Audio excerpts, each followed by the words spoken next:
Hello everybody. First I want to thank all of you for watching the videos and following me. I'm really quite surprised. I'm quite thrilled. And last week when we posted the pizza video, so many of you asked for the recipe for the dough, which we didn't show. I posted the recipe, but then people said, well, how do I put the dough together? So today I'd like to show you how to quickly make the pizza dough that I used in the previous pizza recipe. So the first step in making a pizza dough is to mix the dry ingredients. And the best way to mix the dry ingredients exactly is to measure them with a scale. And I have a scale right here, which I'm going to turn on. And if I put the bowl on like that, then it'll come out to 0. And what we need now is 406 grams of flour. I'm using what's called zero flour. I don't know if you can get it, but it has to do with the grind. Any strong bread flour will work just the same. So we want 406 grams exactly. So we want 406 grams, approximately. There we go, that's 406 grams. All right. The next ingredient that we want is salt and a little bit of sugar and some yeast.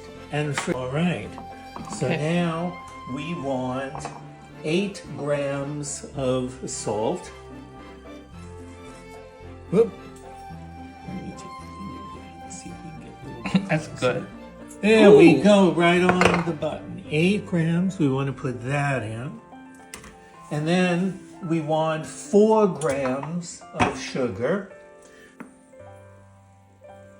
Look at that, exactly.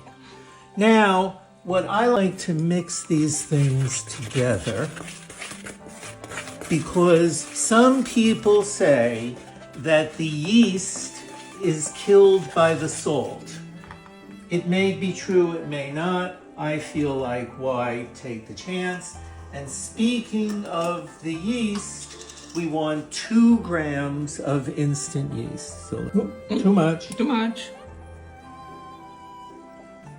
Okay. All right, we're going to put that in there like that. And we're going to mix that all around. Last thing that we're going to do is we're going to take 260 grams of cold water. One question people ask. Yes. Will your hair fall into those flowers when you cook? No, it never has. I don't have all that much hair No, left. the hair on your hand. Oh no, the hair doesn't come out. No one has ever been bothered by it. Cool. Okay, we're looking for 260 grams of water. Ooh, and a drop. And there you go. 260 grams. All you want to do is you want to take all this water and pour it all into this bowl. And I find, of all the different things that I have to mix, I find that chopsticks are the best tool to do this with. And if you come in close, you can see that you want to mix this until you get what we call a shaggy dough. And that's kind of what a shaggy dough looks like. It's not all together, but it's mostly together. Okay, it's very simple to do, very easy to do, all right? And now I'm gonna show everyone, before I do anything else, I'm gonna come and I'm gonna get some soap and I'm gonna wash my hands because I'm gonna knead the dough by hand. I'm gonna mix it here by my hand. And then with a clean hand, you wanna just get in there and push a little bit because you want to get as much of the flour hydrated with the water as possible. And it's going to stick, and that's fine. That's fine. But you see how slowly it gets incorporated and it starts to come together in a mass. When you have the dough mixed to this consistency, okay, then you want to take a little olive oil and run it along the side of the bowl like that.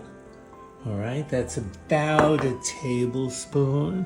And then with oil hands now, you want to go in and knead the rest of the dry ingredients in, and they'll all come together, and everything will come off your hands because they're oiled, and you'll get a dough that looks like this.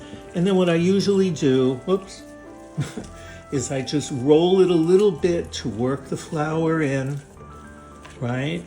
And then if my assistant would pour a little bit of olive oil into that clean bowl, a little bit, that's good. Then what we want to do is we want to oil the bowl because the dough is going to rise.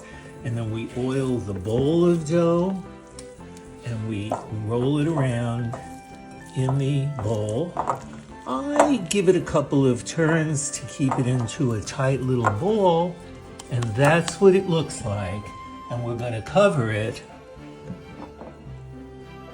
and it goes into the refrigerator for anywhere between 24 and 48 hours, and some people even leave it in there longer.